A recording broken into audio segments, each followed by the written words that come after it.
I am happy. And I wonder whether you are happy too. Living a life of gratitude. That's what we're going to talk about today. This is Now Tell Us, and I'm your host, Anthony Moirore. At Now Tell Us, we have guests come and tell us stories. They come and inspire us. They come and educate us on a subject, and always we're having a great time. And that means that even today, we have a great time because we are going to have with us Sammy Farrens. She's going to join us soon to talk about living a life of gratitude. And without taking more time, I just request you please share this video with all your friends. If you have a comment to make, we appreciate feedback. If you have a question, just shoot it out there. Now we are live on Facebook, YouTube, TikTok, just whatever you are watching us from, please send us a question or comment. We appreciate it. And now, without taking one more minute, I'm going to go and meet Sammy. Oh, why don't you come and join me? We go and meet Sammy. Here we go shortly.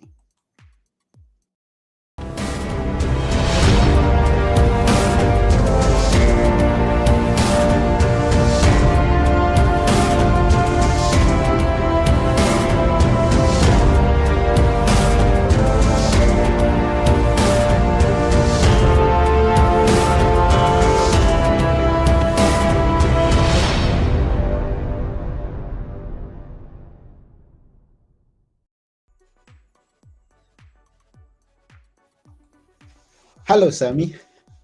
Hey, how you doing today, Anthony? I'm doing good. How about you? Good, good. I gotta ask real quick. Welcome to Now Tell Us. That Yeah. thank you for having me. Thank you. So that opening video, is that your actual studio? I wish, I just wish it's my opening. I But was it's like, going to man, come someday. yeah. Yeah.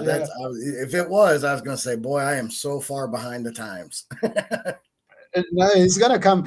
I mean, we need to put something out there that we want to be, and always look. It's like we talk about vision boards. I've heard about vision boards, and I hope you've heard them about them too.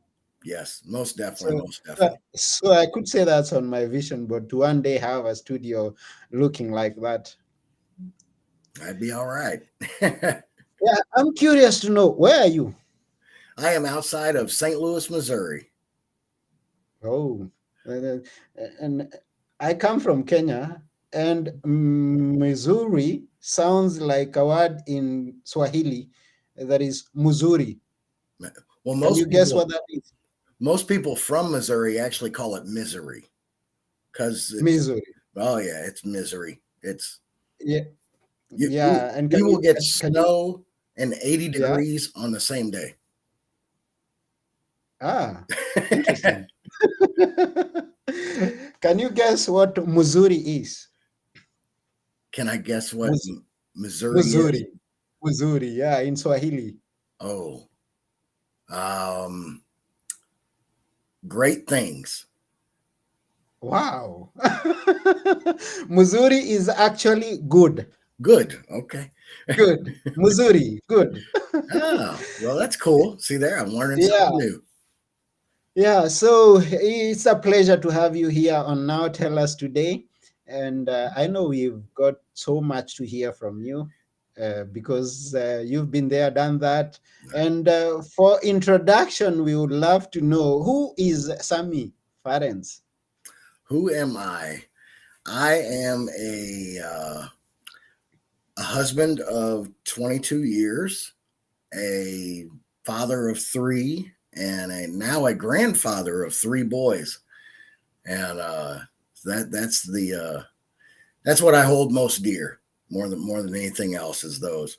Right now, I am a speaker, NLP certified, John Maxwell certified. Uh, I I I think I'm like most speakers. It's we get passionate about what we're trying to do and what we're trying to achieve, and then we try to niche it down.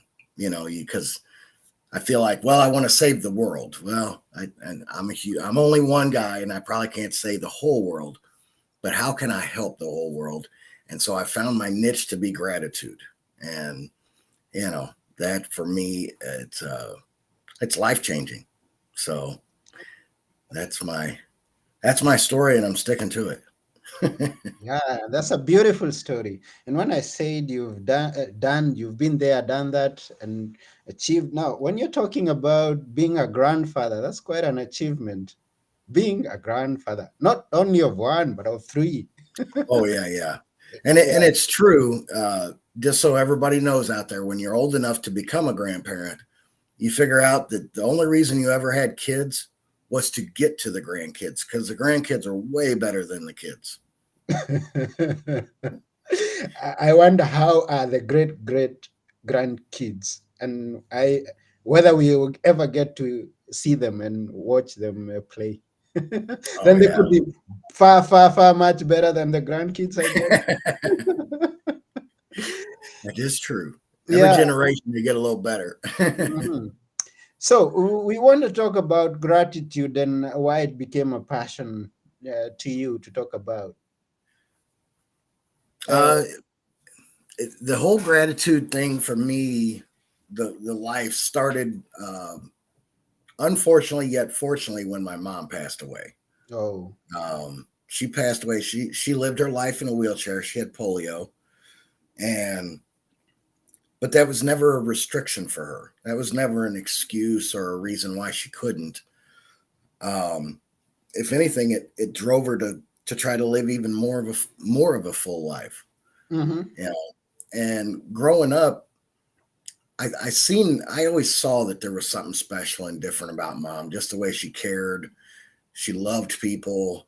She had a big faith in God, uh, and so I always knew that, but I never really understood the lesson that she was really trying to teach me until I was holding her hand when she passed away, and then it was in that moment that I learned mom can walk now. Mom Mm. can run. She can go do everything that she was restricted from doing here. And to me, that was her greatest gift was that gratitude of knowing that mom gets a whole nother life. And that's, to me, that was a blessing. And Mm-hmm. it started me on the journey of trying to figure out like, what is this?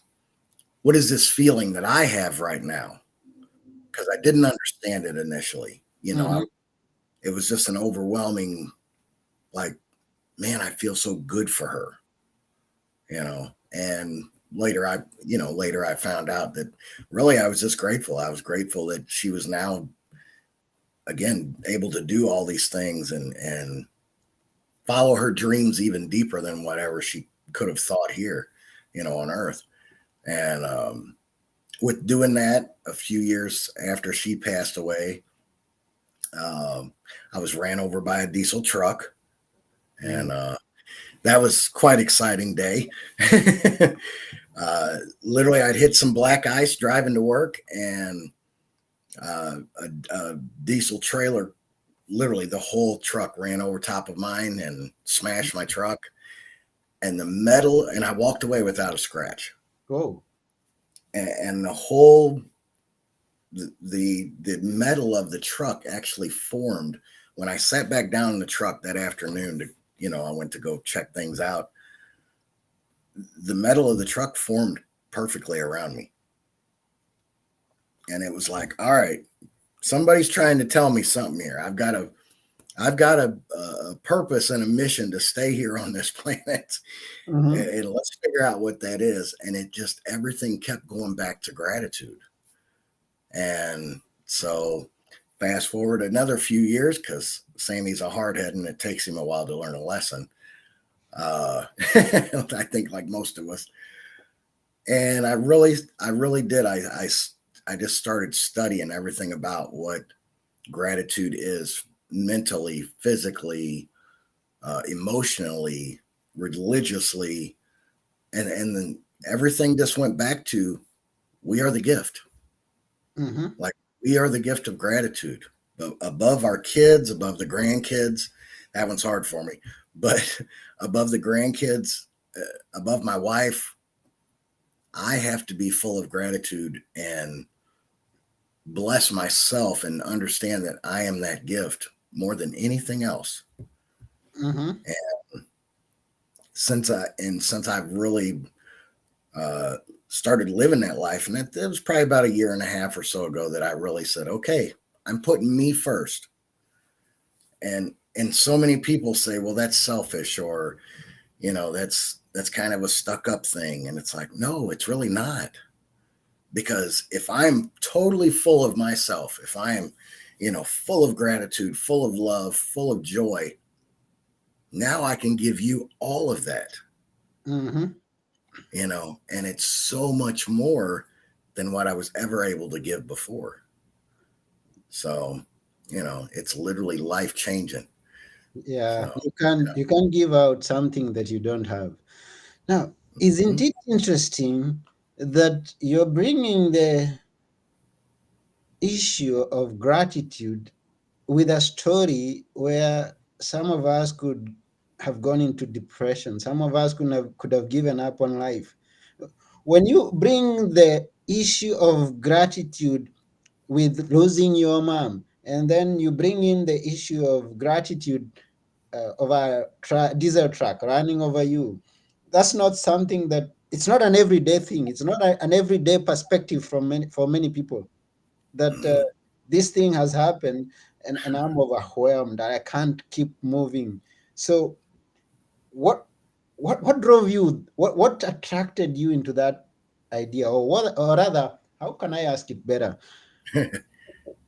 what is that trigger that drives you into seeing the positive, or how to get something out of nothing? It's the again, I think it's, for me, it's a mindset thing.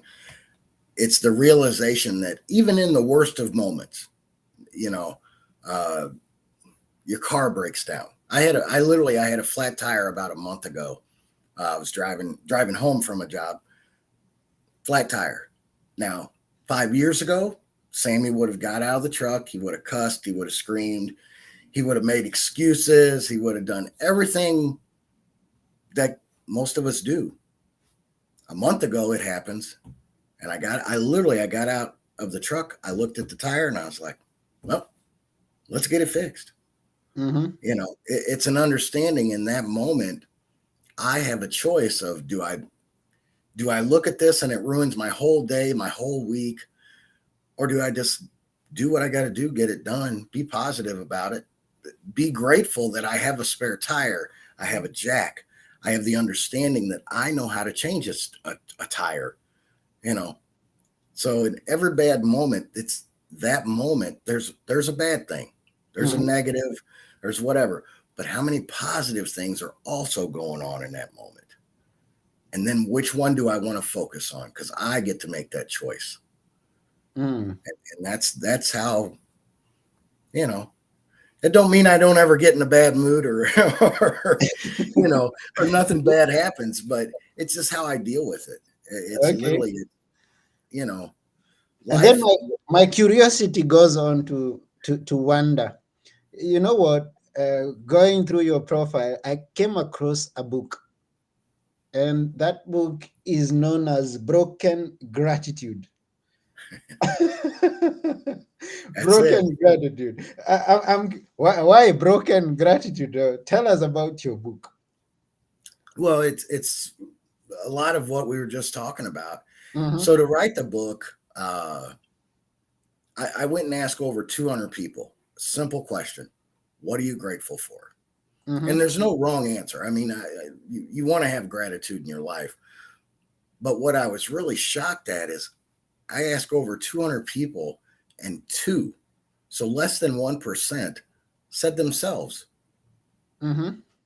And I was like, man, that's just, something's broken in the system, because you should be so grateful for yourself.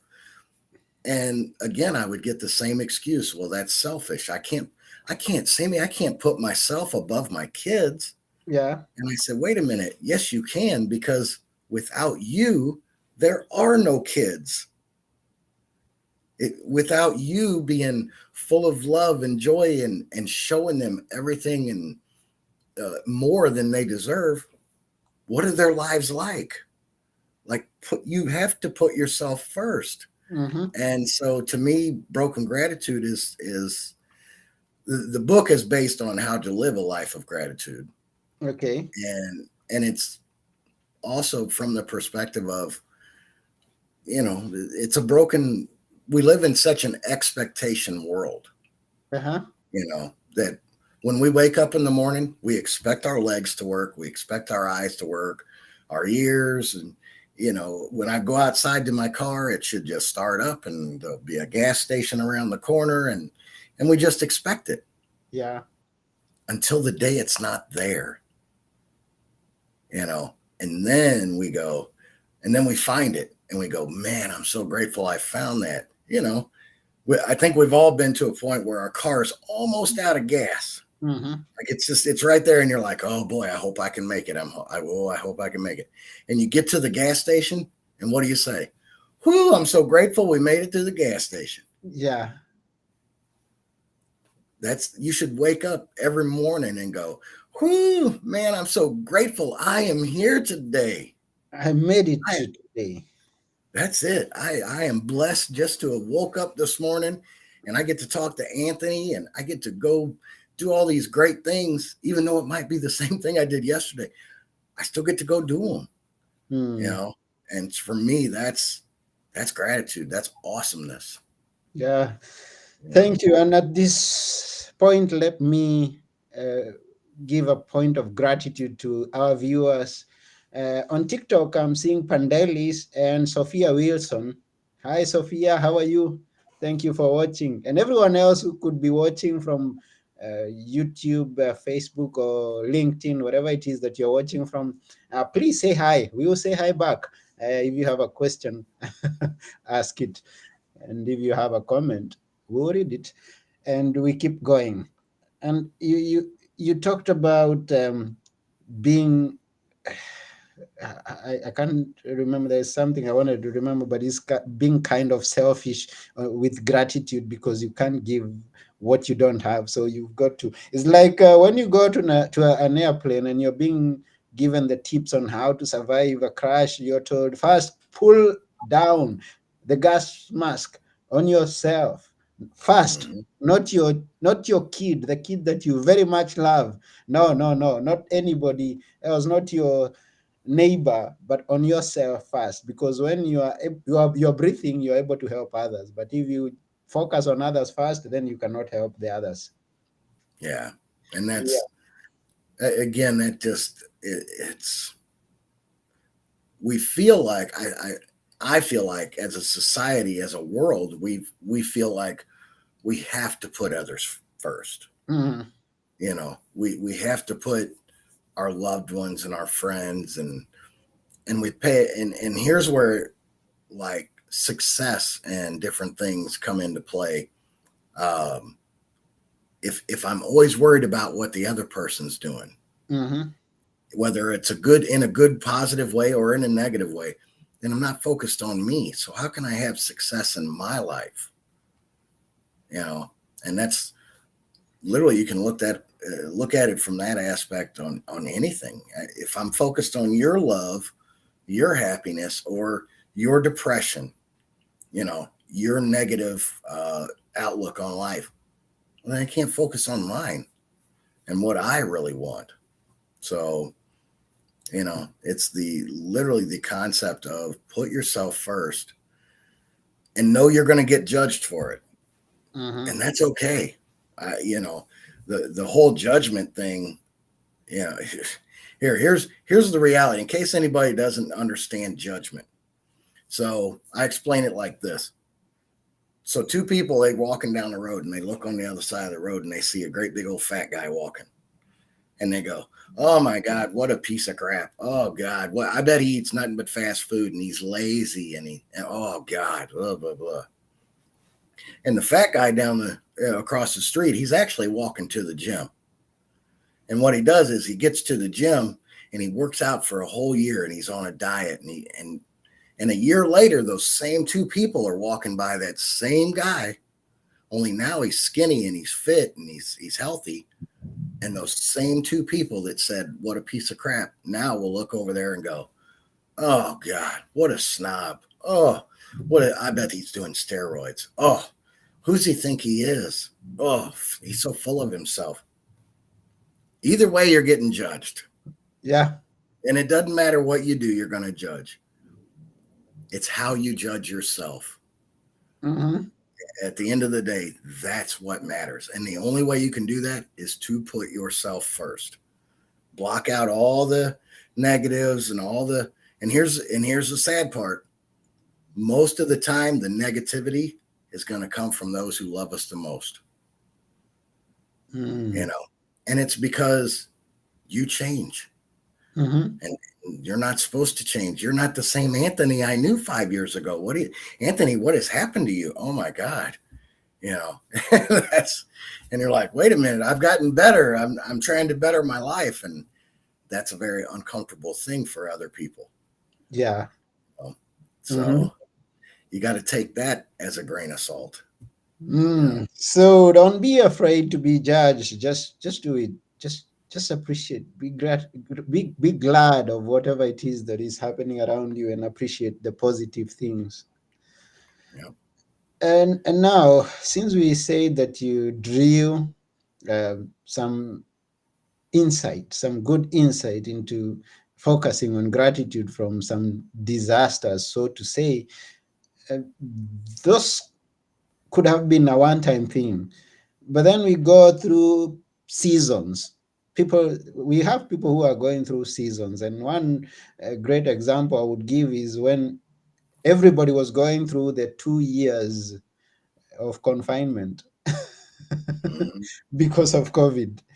So Yeah. how do you deal with such kind of things? There's COVID. There could be any other thing. Maybe you could find yourself in prison for no apparent reason. There are people who find themselves there unjustly, Oh, or yeah. even justly, but through a mistake that someone did. How do you get through that season in gratitude? Uh, Again, I go back to, for me, it was like going through the whole COVID thing. Mm-hmm. Uh, a couple of things, and this is just my personal deal. I never bought into it. Mm-hmm. I never bought. I was never one that bought fully into it. I didn't understand because about 3 weeks after it all kicked off, a friend of mine who owns a restaurant, who literally the capacity of the restaurant was 50 people. Mm-hmm. He called me up and he said, "Dude, they're making me close down my restaurant." And I'm like, "What?" I said, "Why?" Now here's the funny part. He was across the street from a Walmart that was allowed to stay open. Mm-hmm. And I'm like, dude, this something's not right. So I never really bought into it, but I do understand that COVID was real and people were dying and it was a horrible thing and it still is. For me, again, it goes back to what do I want to focus on? Mm-hmm. If I turn on the news every day and I watch the negativity and I watch because they're not showing anything positive on the news anymore. Mm-hmm. Uh, then that's where my mindset's going to go. It is literally the statement's so true. What you focus on is what you will follow. It's what you will become. It's what you focus on is what you're going to go for. So if I look for the negativity, that's what I'm going to find. That's what I'm going to see. The whole gratitude thing, you were talking about depression. I do an exercise with people that are dealing with high anxiety or severe depression. And Mm-hmm. it's just a moment. It's just to take them out of that mindset for a minute. And I tell them, so like right now, I'll do it. I say, find one thing, just one thing. It doesn't matter what it is around you, find one thing. Here, I picked up an ink pen. The way the mind works, you can only be positive or negative. You can't be both at the same time. It doesn't work that way. Mm-hmm. So if I grab this pen up and I'm in a bad mood and I grab this pen up and I say, man, I wonder who made this pen. Why am I grateful for this pen? Well, I'm grateful because somebody invented ink. And then I'm grateful because somebody actually came up with a tube here or something to hold the ink. And then who is the guy that even came up with this little snappy thing so I can hang it on my collar or on my pants or on my book? And I just focus on this. If I focus on this and everything that I can find in it that's good, then I can't be depressed. I can't be full of anxiety. I can't be stressed out. Because Mm-hmm. again, the brain only works in one of two phases. It's as complex as the brain is, it's actually a pretty easy thing to maneuver through Mm-hmm. as far as you can only be positive or negative. And then I tell people in this exercise, I say, because when we first started doing it, they say, Sammy, I did it. And yeah, for that moment, I did. Okay, I wasn't depressed. But as soon as I stopped focusing on it, it was right back. And I said, well, that's because you allowed the depression to take right back over. And that's Mm-hmm. fine. It's not a one and done thing. It's not the easiest thing. I say, so okay, grab that pen up or grab whatever item it is. You've got all the technology in the world right at our fingertips or on a screen. Study it. Like really look into it. And you actually find that these are very interesting things. Look up, hey, what year was ink invented and who invented it? What year was the ink pen invented and who invented it? And who invented this thing? Go deep within it. and Mm-hmm. and it's and that's a neat exercise. I've had people call me and text me and message me and say, "Did you know?" And they'll tell me these oddball facts about things that I have no idea about. And Mm-hmm. they'll go, "The first snowball that was ever invented that they can recollect was in like 17 AD." And I'm like, "Oh, okay, well that's cool." Well, yeah, that was my focus. I was focused on snowballs. And I'm like, well, dude, that's cool. And so what I know is they're not depressed at that moment. They're not in anxiety. They're not suicidal, none of that, because they're focused on a snowball. Mm-hmm. And in the time that they're focused on the snowball, they, they're in that different mindset. And then they're studying the snowball. They're in a mindset. Now they're messaging me about it and they're in a different mindset. So you just took away that depression or whatever it was for not just a few moments, but for maybe hours. Mm-hmm. And then that same person, after telling me, maybe they message Anthony and they go, "Hey Anthony, check out this weird, cool fact, man, about a snowball." And now they're telling you. So what are they doing? They're staying in that different frame of mind. Mm-hmm. And it's a neat exercise, but it's one that you have to practice, you know. Mm-hmm. And the deeper you can go with it, like literally the deeper you can go with something as simple as an ink pen or a snowball, the more that you will come out of that depressive state. So Mm-hmm. it's a cool exercise. I advise everybody to try that one out. Okay, that's cool. So, talking of working with people, does that mean that you coach individuals on appreciating gratitude? And how does that go about? uh, yeah, I do some coaching. I mainly do the speaking. Um, yeah, I mainly do the speaking. I do have individuals that I coach. Mm-hmm. Uh, right now, I don't do as much coaching.